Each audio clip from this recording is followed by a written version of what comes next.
Dulu ya. Terakhir tadi sampai di Inggris ya? Inggris. Dia tetapnya di pelabuhan. Kan ketemu Sultan dulu tuh.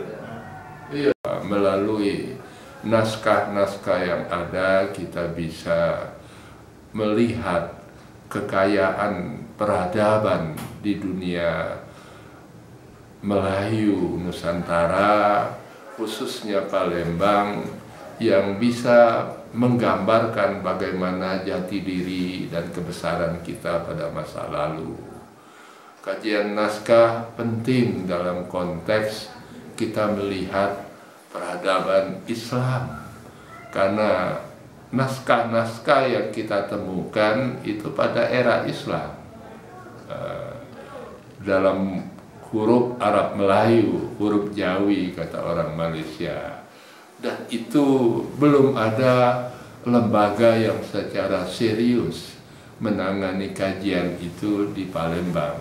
Melalui kajian naskah ini terbuka kesempatan yang lebih luas bagi siapapun, termasuk bagi kita di sini, untuk bisa pada saatnya melihat lagi, dan dari situ kita harapkan kita bisa mengembangkan lebih lanjut bagaimana peradaban Islam yang sudah berakar di dunia Melayu Nusantara ini, yang berasal dari Palembang, bisa berlanjut dari waktu ke waktu. Di Medan itu sekarang Poltek Pariwisata, Poltek Pariwisata yang ada di Medan. Itu merah. Orang serang Palembang. Umatnya tadi. Panjang sana orangnya. Benar jauh dari sini. Di jahat. Banyak orang jahat-jahat. Takulinya, sepanjang sana. Yo, ditakuti.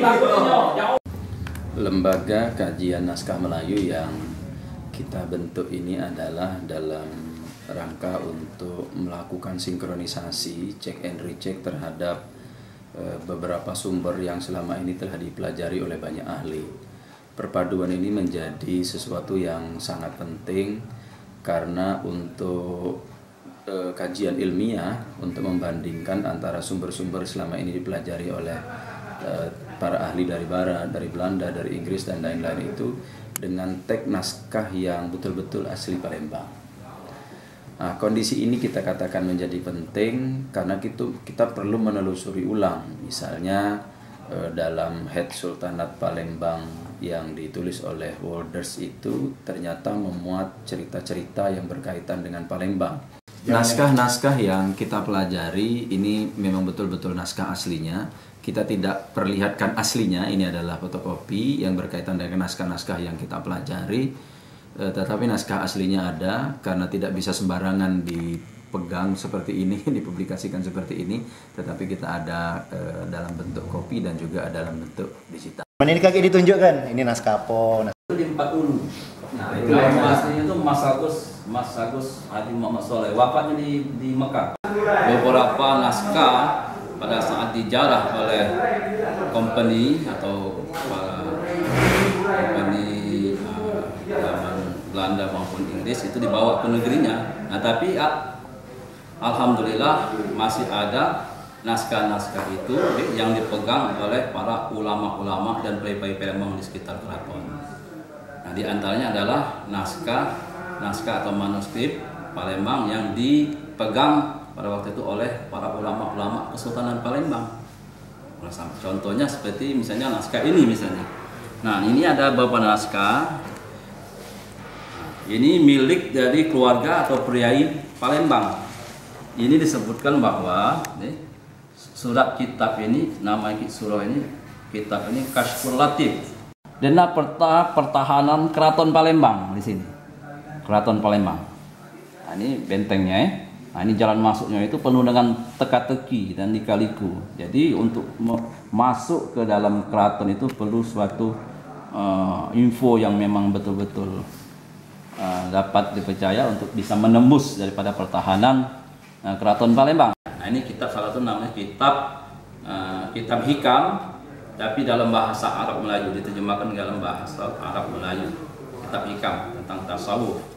Nah, ini adalah salah satu koleksi daripada ulama-ulama Palembang yang ada di sekitar Masjid Agung Palembang, masjid zaman Kesultanan Palembang. Itu sekarang digarap oleh Pak Aziz. Soleh ya, serta Iya, Pak Lulu ada mungkin yakin bahwa dia Dari masyarakat sejarawan Indonesia cabang Sumatera Selatan sebenarnya sangat mendukung dengan terbentuknya lembaga kajian naskah Melayu Palembang ini.